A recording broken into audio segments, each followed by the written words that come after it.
Well, welcome back to the Dyno Days video. Look at that. That's probably the cleanest MX5 I've ever seen. And this thing is boosted. Yes, ladies and gentlemen, look how pretty that is. There's lots of noise going on here today, but this one's going to make even more noise. We're looking forward to seeing what this does. It's on a standalone ECU, as you can probably imagine, and it's been a labour of love for this young man.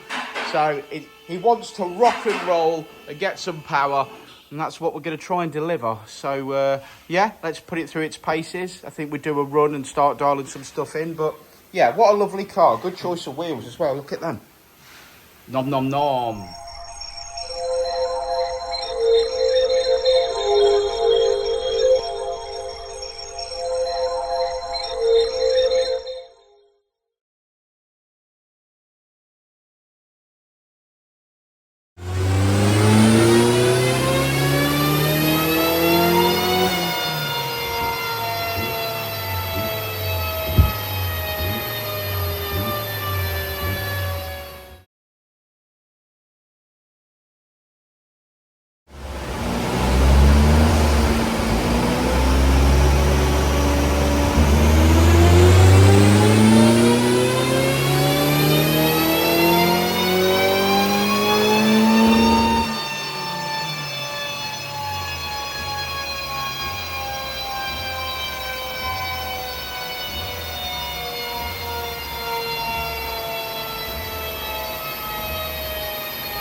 Well, a couple of days later, and we're in the office because it was too hot to film the end of that video for the Mazda MX5. I think everyone was rushing, to be fair, a little bit towards the end.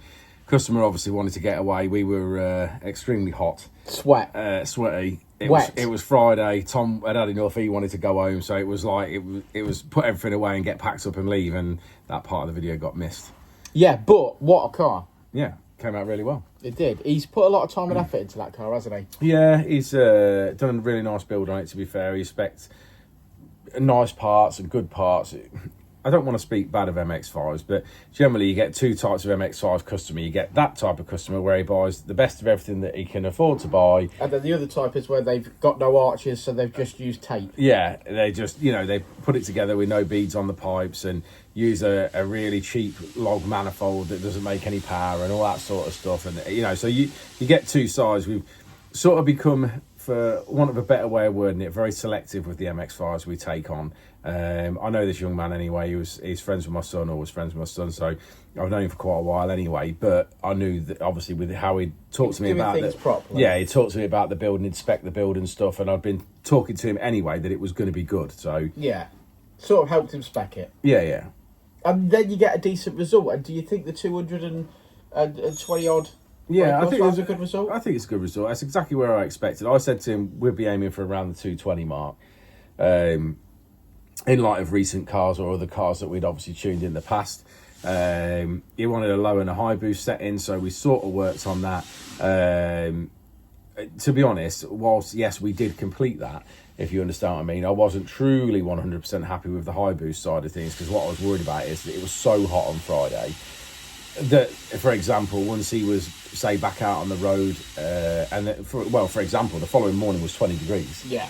You know what I mean? So from 35 to 20. Yeah, I think it was more. I think we were heading towards 40 when we were mapping on Friday afternoon in that dyno cell. Anyway, I was hot, yeah. So realistically, you know, you're almost dropping like 18 degrees in temperature, or at least from what the dyno cell was telling us the temperature was. You drop 18 degrees, it's going to make a difference to the boost and the way that it boosts. So basically, he's coming back this Saturday so that we can go over everything and just sort of have a sweep through and just double check when we're at a much more reasonable temperature level. Yeah, sort of temperatures that we expect in this country. Yeah, sort of temperatures we expect in the summer, you know what I mean?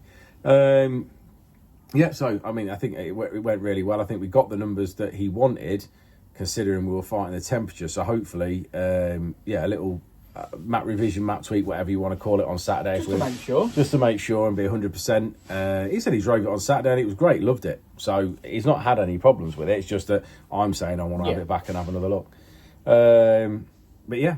Cool. Dropped some flames, I loved it. Yeah. Should we look at the graph? Let's have a look at the graph. Let's look at the graph.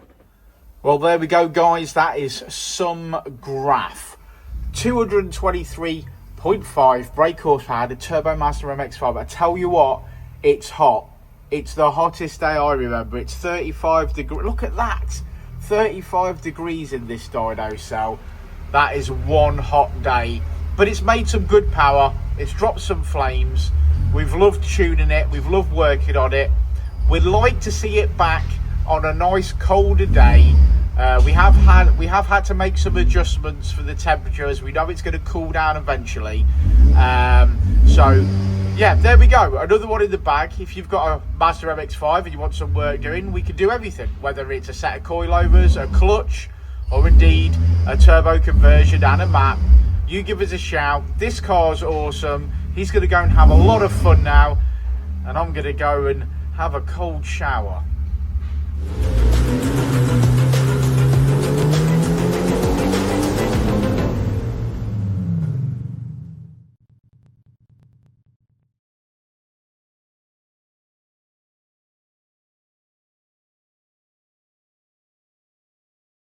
Ready to elevate your ride? Nobody does it better than Dyno Days Performance Parts. Nobody. We're talking the best exhausts, the strongest ECU remaps, absolute top-tier parts for maximum performance. Other places, not even close. Our experts, the best in the business, give you personalized tuning perfectly matched to your driving style. It's incredible, really. People love it. Join a huge, growing community of real enthusiasts. Thousands already trust Dyno Days, smart people, great drivers, and they keep coming back. Go to dynodaysperformanceparts.com right now and transform your drive. Believe me, you're going to love it.